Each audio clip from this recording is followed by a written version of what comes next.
सम्मानित साथियों, नमो बुद्धाय, जय भीम। हमेशा की भांति एक बार पुनः हम लेकर आ गए हैं डॉक्टर अंबेडकर संदेश।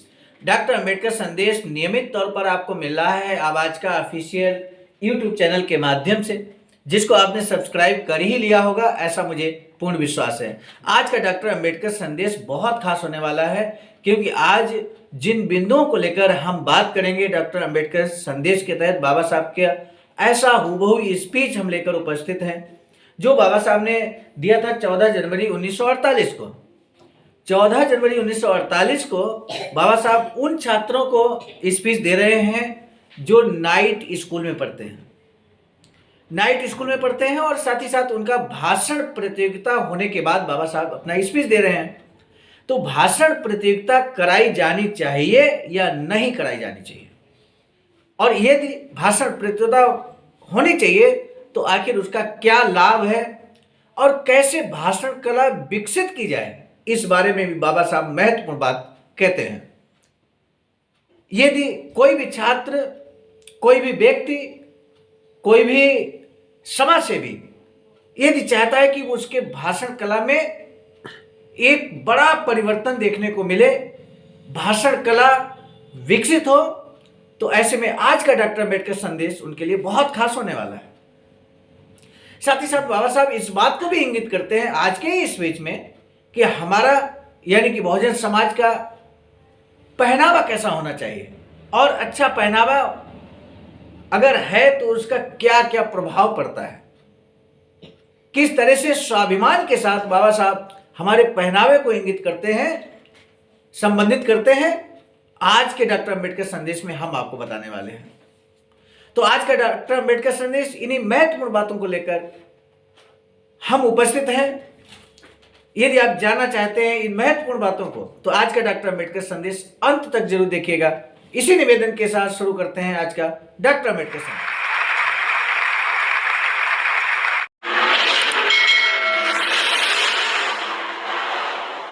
बाबा साहब कहते हैं कि इस पूरी दुनिया में गरीब वही है जो शिक्षित नहीं है, इसलिए आधी रोटी खा लेना लेकिन अपने बच्चों को जरूर पढ़ाना। शिक्षा के प्रति क्रांतिकारी संदेश के साथ शुरू करते हैं आज का डॉक्टर अंबेडकर संदेश।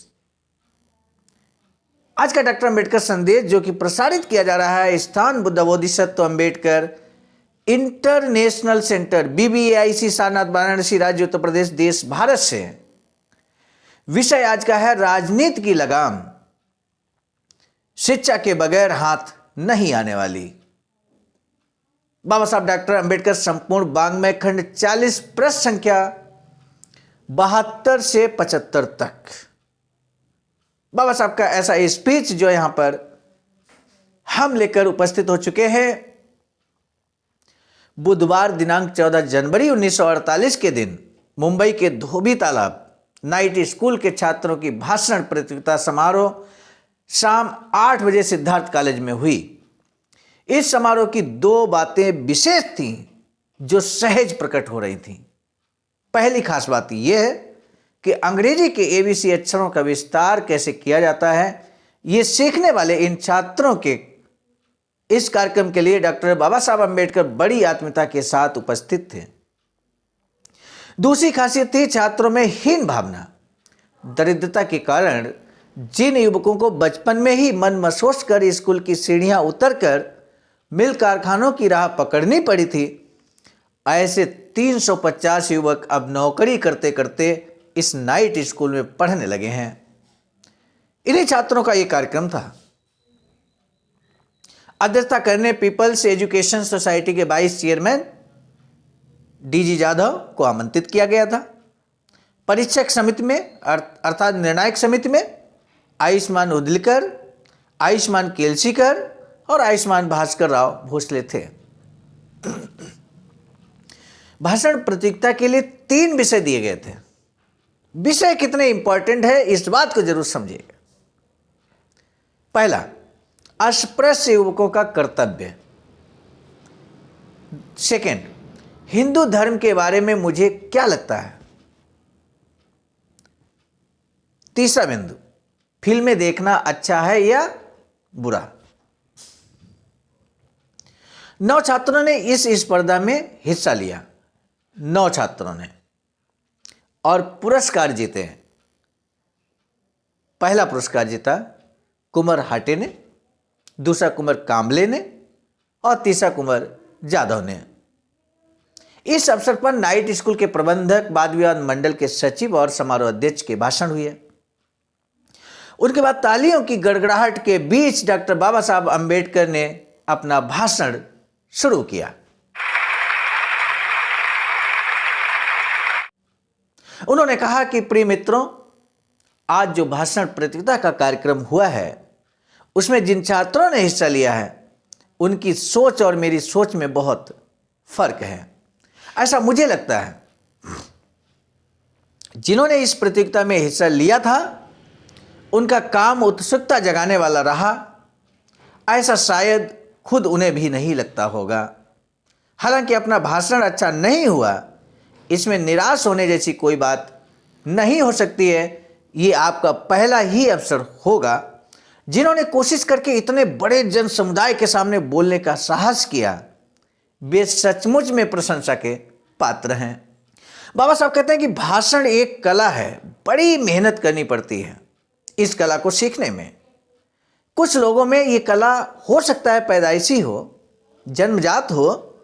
महाराष्ट्र में नामदार गोखले निष्णात वक्ता थे, इस बारे में दो राय नहीं हो सकती है। कोल्हापुर के राजाराम कॉलेज में नामदार गोखले प्रोफेसर के पद पर कार्य कर रहे थे। इस दौरान किसी वक्ता का वहां भाषण हुआ। मेहमानों के प्रति आभार प्रकट करने का काम आयुष्मान गोखले को दिया गया था। आयुष्मान गोखले अपना भाषण लिख कर लाए थे। इतना ही नहीं, भाषण उन्होंने याद भी कर लिया था, लेकिन जब वे बोल रहे थे तब किसी ने कुछ इशारा किया और वे अपना भाषण भूल गए। एकाग्रता भंग हो गई। 1-2 मिनटों में ही वे सभागार से बाहर निकल गए। इस घटना ने उन्हें अच्छा सबक सिखाया। मैकाले नामक एक लेखक की सारी किताबें याद करने की उन्होंने ठान ली। मैकाले का पूरा साहित्य उन्होंने याद कर लिया। उनके कमरे में हर तरफ आईने लगे हुए थे। भाषण करते हुए वे अपने आप को आईने में देखा करते। भाषण करते हुए अपने हाथ, अपने बाल, अपनी मुद्राएं भी आईने में देखा करते। सम्मानित साथियों, बाबा साहब के इन लाइनों से हमें क्या सीख मिल सकती है? हम अगर एक अच्छे वक्ता नहीं हैं और हृदय में इस तरह की उत्कंठा है, सीखने की लालसा है, एक अच्छा वक्ता बनने की लालसा है, तो आपके लिए ये बाबा साहब की लाइनें जो एग्जाम्पल के तौर पर बाबा साहब यहां दे रहे हैं,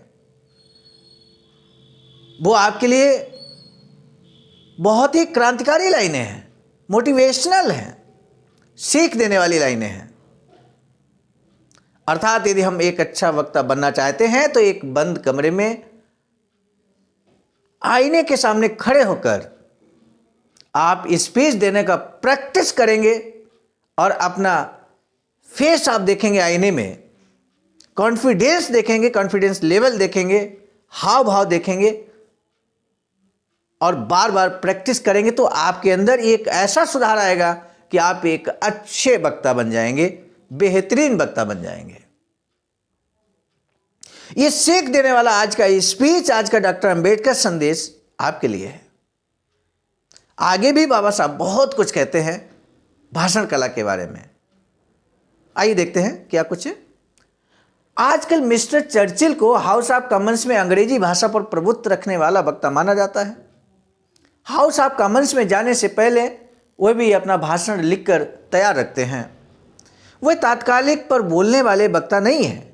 श्रोताओं से आश्चर्य निकले, अपने को कुशाग्रों में अग्रणी माना जाए, इसलिए महत्वपूर्ण लोकोक्तियां वह अपने शर्ट के स्टिक कप पर लिख कर ले जाते थे। किसी के विरोध करने के बाद ही उनके भाषण में रंग चढ़ता है। कहने का तात्पर्य यह है, कोई विरोध जब करता था तो उसी को आधार बनाकर वो भाषण देते थे और रंगत चढ़ जाती थी। बाबा साहब कहते हैं कि मिस विल्सन ये जानती थी। तब लेबर पार्टी ने तय किया, अर्थात विरोधी पार्टी ने तय किया कि उनके भाषण का विरोध नहीं करेंगे, ताकि उनके भाषणों की रंगत ही न बढ़े। इससे चर्चिल के भाषण एकदम असरहीन होने लगे। इसलिए बाबा साहब कहते हैं कि आप लोगों को भी निराश होने की जरूरत नहीं है। प्रजातंत्र के युग में बेहतरीन भाषण कला की बहुत जरूरत है। महत्वपूर्ण बात बाबा साहब कहते हैं, जो बोलने की कला के सहारे दुश्मन का मन जीत लेता है वह महापुरुष होता है, महापुरुष।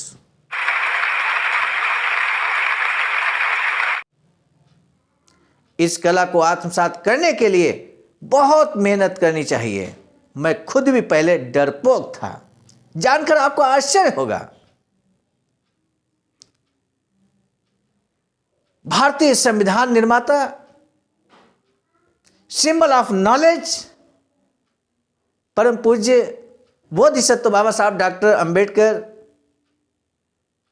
खुद के शब्दों में क्या कहते हैं कि मैं खुद भी पहले डरपोक था, जानकर आपको आश्चर्य होगा। बाबा साहब कहते हैं एल्फिंस्टन कॉलेज में मैं जब प्रोफेसर था तब छात्रों के सामने भाषण देते समय शुरू में मेरा मन भी डामाडोल हुआ करता था। उच्च वर्णियों के आगे महार का बच्चा बोला तो उसका मजाक उड़ाया जाएगा, ऐसा डर मुझे लगता था। और ऐसा आज का डॉक्टर अम्बेडकर संदेश सुनते सुनते आपको भी जब किसी मंच पर बोलने का मौका मिलता होगा, और जब आप पहली बार बोले होंगे, चाहे वो आपका स्कूल कॉलेज में बोले हों या गांव में हुई मीटिंग में बोले हों या कहीं भी किसी छोटे या बड़े कार्यक्रम में आप बोले हों पहली बार, तो आपको वो दिन इस समय याद आ रहा होगा, ऐसा मुझे पूरा विश्वास है। बाबा साहब कहते हैं कि उच्च वर्णियों के आगे महार का बच्चा बोला तो उसका मजाक उड़ाया जाएगा, ऐसा मुझे डर लगता था। बहस मुहासों में मैंने ज़्यादातर हिस्सा नहीं लिया। उस वक्त मुझे लगता नहीं था कि मैं एक अच्छा बोल पाऊंगा, यानी कि एक अच्छा वक्ता बन पाऊंगा, अंग्रेजी भाषा में अच्छी तरह लिख सकता हूं। कम से कम मुझे उस वक्त ऐसा लगता था, लेकिन कड़ी मेहनत और लगन को अपनाकर मैंने ये कला विकसित की है। बाबा साहब कहते हैं यहां पर सीखने की जरूरत है, सीख लेने की जरूरत है कि हमें कड़ी मेहनत और लगन करना चाहिए अगर हम अच्छा वक्ता बनना चाहते हैं। मैं समझता हूं आज के दिनांक में आप सोच सकते हैं बाबा साहब से बेहतरीन वक्ता कोई नहीं। महापुरुषों की अगर हम बात करें, क्योंकि गोलमेज सम्मेलन में दिया गया वक्तव्य बाबा साहब का दिल जीत लेते हैं गोलमेज सम्मेलन में, और इतने अधिकार आपको, जो आज अधिकार संपन्न हम सब बन गए हैं, बहुजन समाज बन गया है, तो बाबा साहब के वक्तव्य की ही देन है, दूरदर्शिता की देन है। इस बात को हमें समझना पड़ेगा। आगे बढ़ते हैं। बाबा साहब कहते हैं कि इस मामले में मैंने महती प्रयास किए हैं। क्या प्रयास किए बाबा साहब ने, इसको समझने की आवश्यकता है। बाबा साहब कहते हैं 13 बार मैंने अपने भाषण लिखे हैं, इससे बेहतर कोई भी कुछ अधिक बता नहीं पाएगा। इस बारे में मैं यकीन के बाद ही मैं अपना भाषण दिया करता था। आज मैं जो कुछ थोड़ा बहुत बोल लेता हूं वह सब मेरे पूर्व परिश्रम का ही फल है, ऐसा कहना पड़ेगा। 13 बार बाबा साहब भाषण लिखते थे, और जब स्वयं सेटिस्फाई हो जाते थे कि मैंने जो भाषण लिखा है उससे बेहतर कोई दूसरा नहीं बोल सकता है, तब जाकर बाबा साहब भाषण देते थे। ये स्वयं शब्द बाबा साहब के। आज छात्रों के जो भाषण हुए उनमें मैं बाग पटता नहीं तलाशता, मैं किसी और नजरिए से इनकी ओर देख रहा था। ध्यान देना होगा साथियों, खासकर निर्णायक मंडल की भूमिका निभाने वाले लोगों की तरफ बाबा साहब का इशारा था कि बताने लायक बात यह है कि सबकी भावनाओं में मुझे एक ही स्वर सुनाई दिया। क्या? 20 सालों तक किसानों की तरह मैंने खेती की, हल चलाया, कंकड़ पत्थर हटाए, आज उस जमीन में अंकुर उगा है, ये देखकर मुझे बहुत खुशी हो रही है। अनगिनत लोगों के सामने मैंने भाषण दिया है, बहुत सारे लोग मेरा भाषण सुनने के लिए आते रहे हैं। उस वक्त कभी मुझे लगता कि मैं कहीं किसी बाबा की तरह का काम तो नहीं कर रहा हूं। आज युवाओं में जो जागरूकता देख रहा हूं तो लगता है कि वे समाज में कुछ स्थान हासिल करना चाहते हैं, सम्मान के साथ जीना चाहते हैं, अपने पुरखों की तरह कलंक के जीवन में वे नहीं बिताना चाहते। सभी के भाषणों में मुझे यही स्वर सुनाई दिया। आज जिस भाषण प्रतियोगिता की बात हो रही है, जिन 9 छात्रों ने भाषण दिया, उनकी प्रशंसा करते हुए बाबा साहब इस तरह से अपने नजरिए से उनके दिए गए भाषणों को देख रहे हैं। बाबा साहब कहते हैं, मैंने किसान की तरह कार्य किया, कंकड़ पत्थर हटाए, खेती तैयार की, आज उपजाऊ जो भूमि बनी है उसकी बात बाबा साहब कर रहे हैं कि आज ये फल देने लगे हैं। बाबा साहब आगे कहते हैं कि शिक्षा और विद्या के बिना अपना उद्धार संभव नहीं है। अपने जीवन में मैंने कई तरह के काम किए, राजनीति में मेरे जीवन का महत्वपूर्ण समय बीता है। अभी राजनीति की लगाम उच्च वर्णियों के हाथ में है। लगाम को अपने ही पास रखने के लिए उच्च वर्णियों की कोशिश जी जान से चल रही है। जब भी हम बाबा साहब का स्पीच लेकर आपके समझ चाहते हैं तो हमें इस बात को भी ध्यान देना है कि बाबा साहब का स्पीच वर्तमान परिदृश्य में भी हमेशा सटीक बैठता है। इसलिए डॉक्टर अंबेडकर संदेश को जब कभी सुने तो अंत तक जरूर सुने, क्योंकि बड़ा संदेश बाबा साहब के स्पीच से हमें मिलता है। बाबा साहब कहते हैं कि श्रेष्ठ दर्जे की मौके की जगह हासिल करने के लिए जो शिक्षा चाहिए वह उच्च वर्णियों के अलावा अन्य किसी को प्राप्त नहीं हुई है। कहा जाता है कि जिसके हाथ में पालने अर्थात झूले की डोर होती है वही दुनिया का उद्धार कर सकता है। इसी प्रकार राजनीति की लगाम विद्या के बगैर अपने हाथ नहीं आने वाली। सत्ता को अपने कब्जे में करने के लिए कई लोगों की कोशिश जारी है, लेकिन उन्हें सफलता नहीं मिल पा रही। इस फर्क की जड़ यही है कि इंजीनियर, कलेक्टर आदि पद उच्च वर्णियों को केवल इसलिए मिलते हैं क्योंकि उनके पास विद्या है। 100 में से करीब 99 इंजीनियर, 99 कलेक्टर उच्च वर्ण के होते हैं। सो अपने मात हत की जगह वे अपने ही लोगों को देते रहते हैं।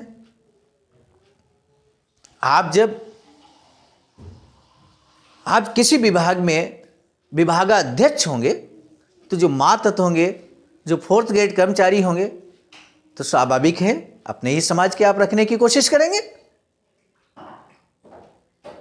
और विभागाध्यक्ष होंगे तो किस लिए? विद्या के बगैर तो ऐसा संभव नहीं है। तो इसलिए शिक्षा पर जोर देते हैं बाबा साहब। आगे कहते हैं केवल क्लर्क बनने के लिए इस नाइट स्कूल का आपको लाभ नहीं मिलेगा, बल्कि मौके की जगह पाने के लिए भी आप काबिल बने। रात्रि के स्कूल की कोशिश प्रशंसनीय है। इस स्कूल की मैं जितनी हो सके हर तरह से मदद करूंगा। नाइट स्कूल को सालाना 1000 रुपयों की ग्रांट देने का मैंने निश्चय किया है। साथ ही पाठ्य पुस्तकों के लिए जो 200 से 300 रुपये की जरूरत पड़ेगी वह भी मैं दूंगा। अर्थात जो जो देना है मेरे लिए संभव है वह सब कुछ दूंगा। आप सबको इस बात का लाभ उठाना होगा। बाबा साहब आगे कहते हैं कि और एक बात, आप लोगों को साफ सुथरा रहना होगा। यहां कुछ छात्रों को मैंने साफ सुथरे कपड़े पहने हुए देखा। कुछ छात्रों को, यानी कि कुछ छात्रों को छोड़कर बाद बाकी सभी अच्छे कपड़े नहीं पहने थे। इसलिए बाबा साहब को यह बात कहनी पड़ी। बाबा साहब कहते हैं किसी मैगजीन के एक अंक में महार और उनके जगमगाते कपड़े शीर्षक से एक लेख छपा है। असल में वह वस्तु स्थिति नहीं बल्कि केवल प्रशंसा है। कहावत मशहूर है, 1 नूर आदमी 10 नूर कपड़ा। बाहर निकलते समय आपके कपड़े बिल्कुल साफ होने चाहिए। आपका पहनावा देखकर ही लोगों के मन में पहले आपके बारे में आदर उत्पन्न होना चाहिए। First impression is last impression. मेरे सम्मानित साथियों, हम बाबा साहब के अनुयायी हैं, तो ऐसे में क्या हमें इस बात पर ध्यान नहीं देना चाहिए? जरूर देना चाहिए। हमारे समाज, जब हम गांव देहात नुक्कड़ मीटिंग, छोटी बड़ी मीटिंग में इस बात को जरूर जिक्र करें, क्योंकि जनरली तौर पे आपने देखा होगा कि हमारे समाज के लोग शादी विवाह बारात जाते हैं, मार्केट चले जाते हैं, यूं ही खेत से आए, घर में आए और घर से सीधे गंदे मैले कुचैले कपड़े पहनकर मार्केट चले गए। अब बताइए उनका कौन सम्मान करेगा? फर्स्ट इंप्रेशन ही बैड इंप्रेशन हो गया, तो बताइए कौन सम्मान करेगा? कैसे आप स्वाभिमान के साथ जिएंगे? इसलिए हमें अपने इस मैसेज में इस बात को भी सम्मिलित करना चाहिए, जब हम आवाज का चलो गांव की ओर मीटिंग करें, जरूर कहना चाहिए। छोटी सी बात है, लेकिन जब बाबा साहब के इस स्पीच को आधार बनाकर हम उस बात को कहेंगे तो उसका प्रभाव जरूर पड़ेगा, ऐसा मुझे पूरा विश्वास है। बाबा साहब आगे कहते हैं कि मेरा काफी पैसा कपड़ों पर ही खर्च होता है। शर्ट, पैंट, कॉलर्स मेरे पास कितने हैं इसका खुद मुझे भी अंदाजा नहीं है। ये बात सच है कि मेरे पास दर्जनों कपड़े हैं। कई बार उन सब से इतना ऊब जाता हूं कि लगता है सबकी नीलामी कर दूं। जिस प्रकार आपको साफ सुथरा रहना होगा, उसी प्रकार आपको स्वाभिमान के साथ भी रहना होगा। बाबा साहब कहते हैं कि स्वाभिमान के साथ कभी समझौता नहीं करना है, स्वाभिमान के साथ जीना है। पाटिल मैं आपके जूते के बराबर हूं, ये वाली सोच आपको छोड़ देनी चाहिए। किसी से अपमान सहने के बजाय मैं स्वाभिमान पूर्ण जीवन के लिए संघर्ष करना पसंद करूंगा, ऐसी आपकी सोच होनी चाहिए। बाबा साहब कहते हैं कि आपको खूब पढ़ना चाहिए। हर रोज एक आध किताब पढ़ने की आदत आपको डालनी चाहिए। इससे आपका ज्ञान भी बढ़ेगा और आप में आत्मविश्वास भी पैदा होगा। आप बाबा साहब के अनुयायी हैं, तो क्या इस बात को आप नहीं मानेंगे? क्या हम इस बात को नहीं मानेंगे? बाबा साहब कहते हैं कि आपको खूब पढ़ना चाहिए, हर रोज एक आध किताब पढ़ने की आदत डालनी चाहिए। इससे आपका ज्ञान भी बढ़ेगा और आप में आत्मविश्वास भी पैदा होगा। अपनी नई इमारत खड़ी हो जाने पर 1000 से 2000 छात्रों का प्रबंध किया जा सकता है। दिन भर काम कर रात 8 बजे से 10 बजे तक आप पढ़ाई करते हैं, ये निश्चित ही प्रशंसनीय है। आप सबको सफलता मिले, यही कामना मैं करता हूं।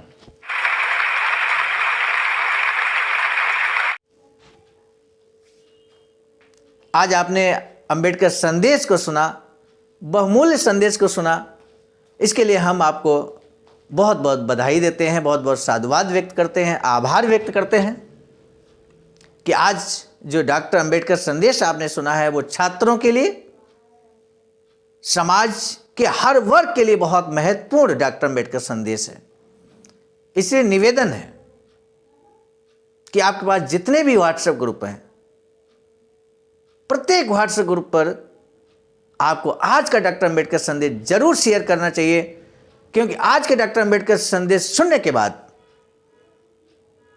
निश्चित है, श्योर है कि हमारे समाज के लोग स्वाभिमान के साथ जिएंगे, सम्मान के साथ जिएंगे, अच्छे कपड़े पहनेंगे, ऐसा मुझे पूरा भरोसा है।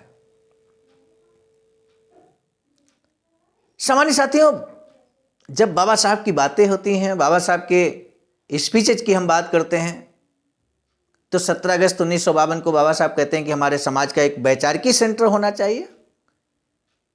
वैचारिकी सेंटर जो कि निर्माणाधीन है, Sarnath Varanasi ring road, green city, Faridpur Sarnath Varanasi, Uttar Pradesh में 14,000 स्क्वायर फीट की ज़मीन की जो खरीदारी आप सभी के ही सहयोग से हुई है, अब उस पर वैचारिकी सेंटर जो बाबा साहब की अधूरी इच्छा है उसको पूरा करने का कार्य आवाज का BBS3 आईडासा के द्वारा किया जा रहा है, आप सभी के सहयोग से। अब जो कि doctor Buddha Bodhisattva Ambedkar international centre के नाम से BBAIC निर्माणाधीन है। इसमें यदि आप भी इतिहास में नाम दर्ज करना चाहते हैं, बाबा साहब के अधूरी इच्छा को पूरा करने में अपना भी बहुमूल्य योगदान देना चाहते हैं, तो आपका हार्दिक स्वागत है। अकाउंट नंबर IFSC कोड यहाँ पर दिया गया है और इसी अकाउंट नंबर IFSC कोड पर आप धमदान कर सकते हैं। सामान्य साथियों, आज का डॉक्टर अंबेडकर संदेश हम लेकर आए थे प्रेरणा स्रोत मिशन नायक परम आदरणीय बुद्धमित्र मुसाफिर सर, राष्ट्रीय महासचिव आवाज का नई दिल्ली, संकलनकर्ता के रूप में परम आदरणीय विजय कुमार बौद्ध जी, प्रांतीय कोषाध्यक्ष आवाज का बिहार, और प्रस्तुतकर्ता के रूप में मैं स्वयं सर्वजीत आर्य, राष्ट्रीय कोषाध्यक्ष आवाज का नई दिल्ली। पुनः नए डॉक्टर अंबेडकर संदेश के साथ मिलेंगे, तब तक के लिए सादर नमो बुद्धाय, जय भीम।